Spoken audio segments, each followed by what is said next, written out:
হাত না ধুয়েই খেতে বসেছিলেন এক বিজ্ঞানী, আর তাতেই তৈরি হলো ডায়েট কোলা, চিনিমুক্ত চা, ডায়াবেটিসের মিষ্টি।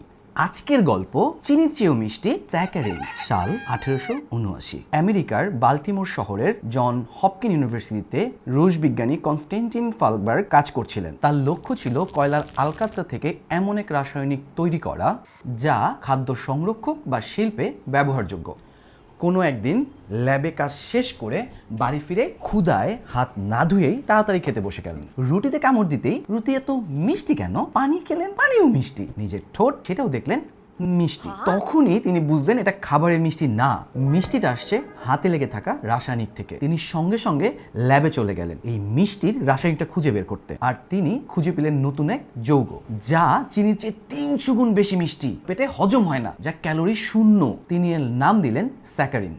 স্যাকারিন এসেছে ল্যাটিন শব্দ স্যাকারাম থেকে, যার অর্থ চিনি। 1884 সালে তিনি এর প্যাটেন্ট করে নেন, আর এরপরেই বিশ্বব্যাপী এর উৎপাদন শুরু হয়।